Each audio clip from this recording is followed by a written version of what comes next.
Hi, Lynn. Thank you so much for coming over and talking to us here at TaiwaneseAmerican.org. Can you tell us a little bit about yourself? What's your story? I was born and raised in Southern California by immigrant parents. I started getting into animal rights in middle school.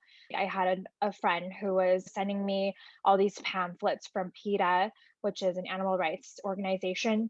And one of the pamphlets was about animal testing. And I was just shocked by dogs and cats and bunnies being used for animal testing. And so I had a whole list of brands that I told my mom that she couldn't shop from.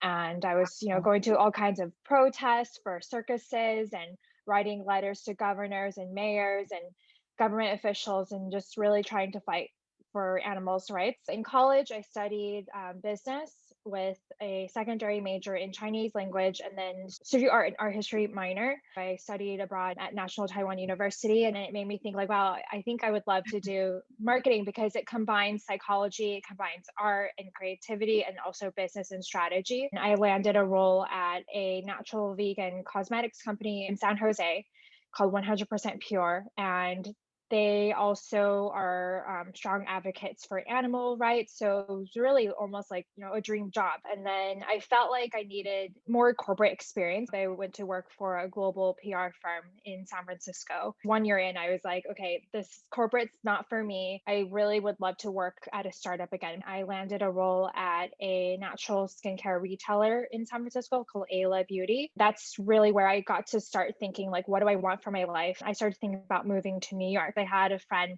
that I met in San Francisco who had got accepted into this cool international business graduate program. I applied to the program, got accepted, and I was at this pinpoint. I had to decide between going to the grad school or a job offer with a luxury organic skincare company. And Mhm. so obviously I moved to New York, took the job. Now I've been here for 6 years, and 3.5 years ago, I started my first company. And I have a second company that I started a little over a year ago. Pink Moon is a wellness, well care company supporting women. What led you to create Pink Moon? It started out as the consultancy. I had been working in the eco beauty wellness space for 6-ish years, and I had, from my previous role, really expanded the business. I launched them all over the world, from all over the EU, Asia, the States, and Canada. I was also running their West Village store and also managing their social media channels, getting that experience to touch upon pretty much every aspect of the business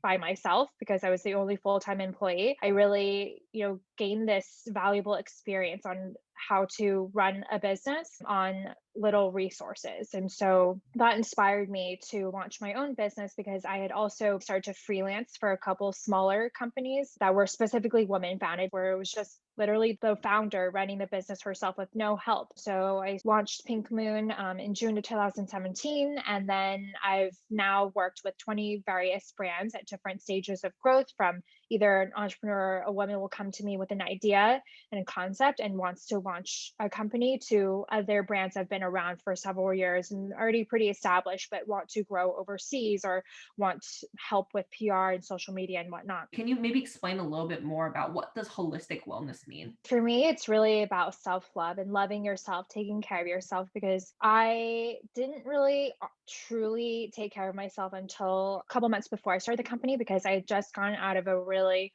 toxic relationship and I had just moved into my own apartment, and it was my first time living alone and really first time learning how to be alone and how to enjoy my solitude and love myself. And so just, taking that time for myself inspired me to want to help other women who are juggling so much and, who are running their own business or they're balancing a family and a full-time career. It's because when you take care of yourself and when you truly love yourself, then you can really strive to succeed in other aspects of your life. Do you see any differences in terms of beauty and wellness in Taiwan versus in America? And sort of how did that influence the way you understand your work? It definitely is very different. I mean, being a child of immigrant parents, and my mom really sacrificed everything. And I know other Asian families also, mental health is rarely talked about, and moms really put everything in front of their needs. And so just thinking about in Asia and like Taiwan specifically, I know working women is increasing there, and there are a couple like organic beauty stores in Taiwan. I think it's still a new concept, but I know in Asia, people love skincare. Skincare is a big part of our culture and ritual, especially in Japan and Korea. But I feel like women in Asia really look at skincare as more of like a luxury and not so much of a Mhm. necessity. And even though like Korea, they have like the 10-step skincare ritual and things like that, but it seems kind of unrealistic for most. One of my goals is to open a couple Pink Moon concepts in Asia and specifically starting with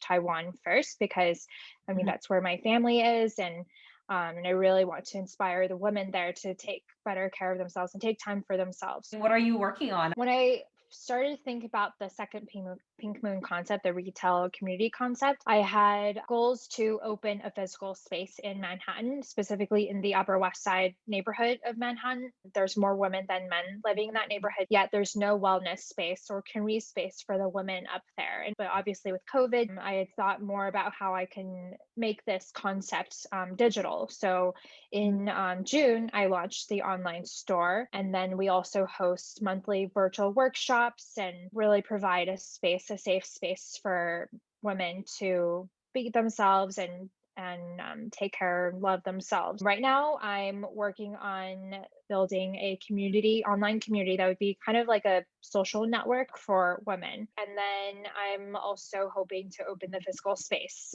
later this year or early next year. What is something that Taiwanese Americans need to pay attention to right now? I would say just be more socially aware of things that are going on in the world. I mean, I think like during COVID, people were forgetting about other things in the world, with like Lebanon and there's just so much in the world that we should be caring about. I have recently watched the documentary on Netflix. It really makes you think about how humans are affecting the wildlife. And so just thinking about that and Oh my God. how you can help to make our planet not, overheat or to destroy our wildlife. I think that's a big thing to care about right now for sure. Thank you so much, Lynn, for joining us. And we're so thankful that you're here to talk to us today.